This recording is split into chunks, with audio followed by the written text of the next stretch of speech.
ہوتی ہے کہ اپنی عقل کو بظاہر کھو دیتے ہیں، حالت جزم میں آ جاتے ہیں۔ جب وہ حالت جزم میں آتے ہیں ان پہ وجدانی کیفیت طاری ہوتی ہے، جس کو ہم کہتے ہیں کہ وہ اپنے بس میں نہیں ہے، اپنے اختیار میں نہیں ہے، پھر اس پہ کوئی فتویٰ نہیں لگتا۔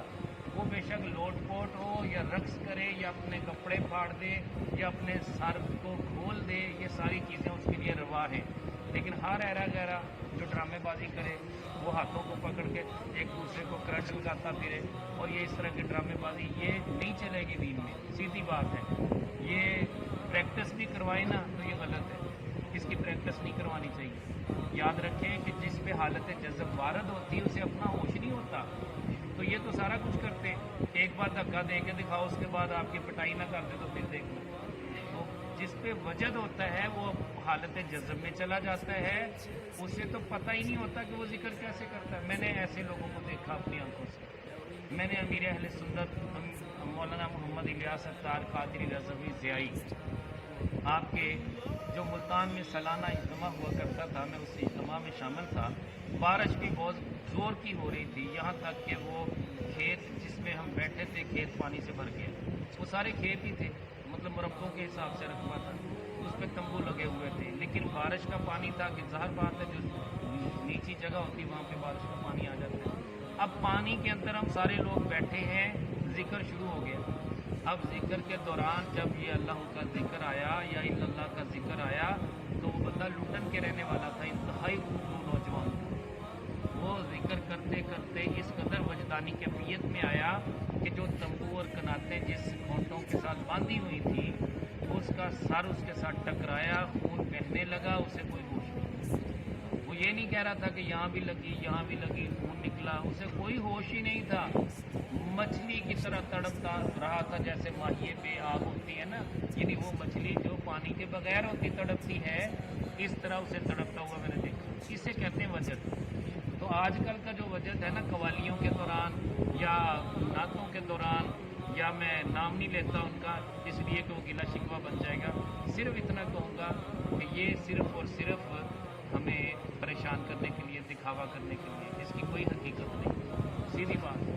ہاں اگر کسی پہ حقیقت کھلتی ہے تو سارے تو نہیں ہوتے۔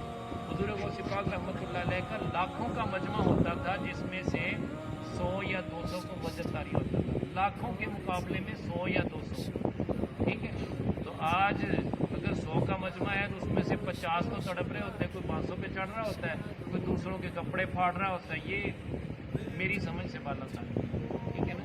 تو بہرحال کہنے کا مطلب یہ ہے کہ اپنے آپ کو بہتر رکھیں۔ یہ بھی طریقہ جو ہمارا ذکر کا ہے نا، اس میں بھی لوگ کلام کرتے کہتے ہیں کہ یہ بھی نہیں ہونا چاہیے، لیکن وہ بندے جو کہ ذکر کے شوق سے نا آشنا ہے اس لیے وہ اعتراض کرتے ہیں۔ ادروائز ذکر جہری بھی اللہ کے نبی صلی اللہ علیہ وسلم نے کیا، ذکر خفی بھی اللہ کے نبی صلی اللہ علیہ وسلم نے کیا، اس میں کوئی قباحت نہیں۔ اللہ کا ذکر جہری کیوں کیا جاتا ہے، اس کی مثال دے دوں۔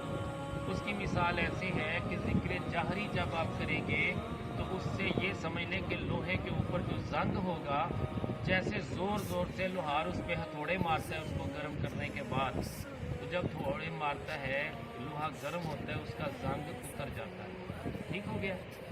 اور اگر کسی نرم چیز کو آپ کرنا چاہ رہے ہیں اس میں پھر ہتھوڑے نہیں لگائے جاتے، جو پہلے سے گولڈ ہو، جو پہلے سے سونا ہو، اسے آگ میں تو تپایا جاتا ہے لیکن ہتھوڑوں سے نہیں کوٹا جاتا، اس کے لیے چھوٹی سی ہتھوڑی ہوتی ہے، اس کو نرم نرم انداز میں بنایا جاتا ہے تاکہ اس سے ہم نے زیورات بنانے ہوتے ہیں۔ لیکن جو لوہا ہوتا ہے، ہمارے دل لوہوں کی مانند، جیسے لوہے سخت ہے نا، اس طرح یہ سخت ہو چکا ہے، پتہ نہیں کتنا عرصہ ہو گیا ہم نے اللہ توبہ کی نہیں، ذکر کیا نہیں، نمازیں باقاعدگی سے پڑھی نہیں، قرآن پڑھا نہیں۔ اب دل جو ہے علائشوں کی وجہ سے گندگی والا ہو گیا، زنگ آلود ہو گیا۔